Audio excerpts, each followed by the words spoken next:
प्रशांत किशोर का जन्म बिहार के रोहतास जिले में सासाराम के पास कुनार गांव में हुआ था। इनका पिता श्रीकांत पांडे एक डॉक्टर थे और मां सुशील पांडे एक गृहिणी थी। बाद में इनका परिवार बक्सर आकर बस गया। जब उन्होंने अपनी स्कूली पढ़ाई पूरी की, उनकी पत्नी जहानवी दास जो गुवाहाटी की रहने वाली थी, वह पेशे से चिकित्सा थी। अब आते हैं प्रशांत किशोर के पूरा जीवनी की कहानी पढ़ते हैं, यहाँ पे जानकारी लेते हैं। उससे पहले आपको एक मदद करनी होगी, जो बस 10 सेकंड की बात है। बस एक सब्सक्राइब और एक लाइक, एक छोटा सा कमेंट करके हमको मनोबल को बढ़ाएं। प्रशांत किशोर, जिन्हें आमतौर पीके के नाम से जाना जाता है, एक भारतीय राजनीतिक और पूर्व राजनीतिकार। उन्होंने 8 वर्ष तक ले संयुक्त राष्ट्र समिति सार्वजनिक स्वास्थ्य कार्यक्रम में कार्य किया। उसके बाद भारतीय राजनीति में प्रवेश किया और राजनीतिकार के रूप में कार्य करने का कोशिश किया। किशोर ने कई प्रमुख भारतीय राजनीतिक दलों के लिए महत्वपूर्ण राजनीतिकार के रूप में कार्य किया, जिनमें शामिल है बीजेपी, जेडीयू, कांग्रेस, आप, बाईपास, कांग्रेस पार्टी, डीएमके और टीएमसी शामिल है। इनका पहला प्रमुख राजनीतिक अभियान 2011 में हुआ था, जब इन्होंने गुजरात के प्रमुख नरेंद्र मोदी को तीसरी बार राज्य के मुख्यमंत्री पद पर पुनः निर्वाचित करने में सहायता की। हालांकि वे व्यापार पहचान तब मिली सिटीजन ऑफ कांस्टेबल गवर्नेंस नामक एक चुनावी अभियान समूह में स्थापना की, जिन्होंने भारतीय राजनीतिक जनता पार्टी भारतीय आम चुनाव 2014 में पूर्ण बहुमत जीत दिलाने में महत्वपूर्ण भूमिका निभाई।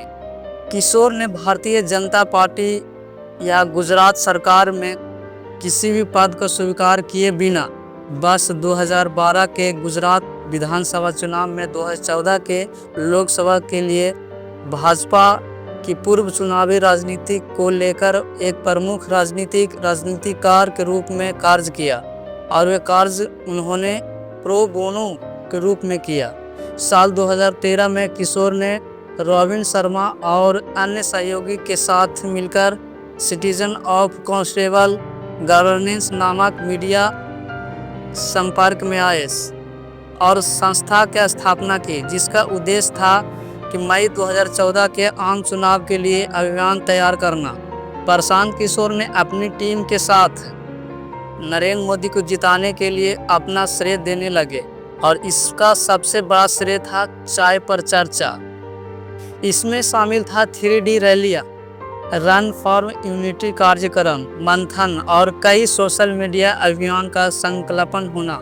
बस 2015 में इन्होंने नीतीश कुमार के नेतृत्व में भारी होने वाली महागठबंधन को बिहार विधानसभा चुनाव 2014 में जीत दिलाने के लिए अहम भूमिका निभाई।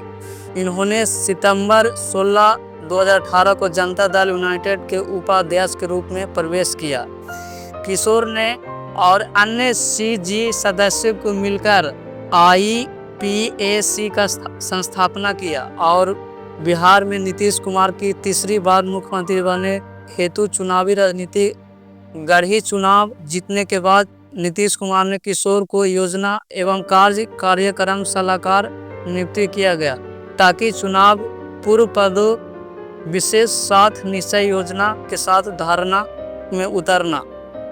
साल 2016 में भारत राष्ट्रीय कांग्रेस ने किशोर को उत्तर प्रदेश विधानसभा चुनाव 2017 के लिए नियुक्त किया गया, लेकिन यह चुनाव कांग्रेस के लिए दोनों के लिए असफल हो रहा था।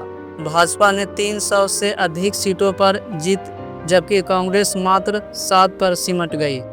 प्रशांत किशोर ने बहुत सारी पार्टियों के साथ मिलजुल कर काम किया, उनका सफलता बनाने में कोशिश की, जिसमें शामिल था कैप्टन अमरिंदर सिंह के लिए पंजाब विधानसभा चुनाव जो 2017 में था, YS जगन मोहन रेड्डी के लिए आंध्र प्रदेश विधानसभा चुनाव 2019, अरविंद केजरीवाल के लिए दिल्ली राज्यसभा चुनाव 2020, ममता बनर्जी के लिए 2021 पश्चिमी बंगाल विधानसभा चुनाव और के स्टालिन के लिए तमिलनाडु विधानसभा चुनाव 2021।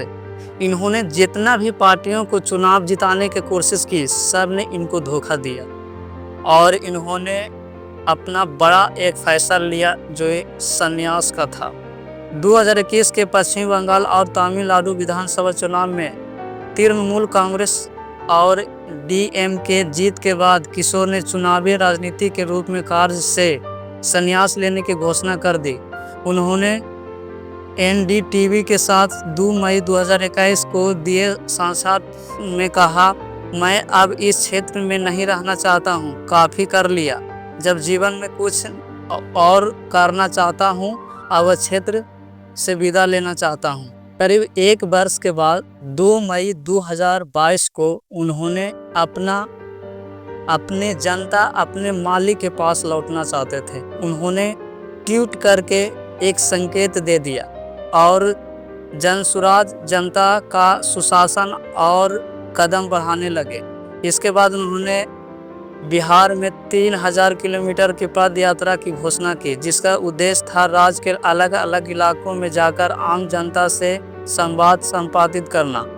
इसके बाद अभियान के तहत उन्होंने एक राजनीतिक दल का गठन संकेत दिया जो 2025 बिहार विधानसभा चुनाव में सभी 243 सीटों पर चुनाव लड़ेंगे।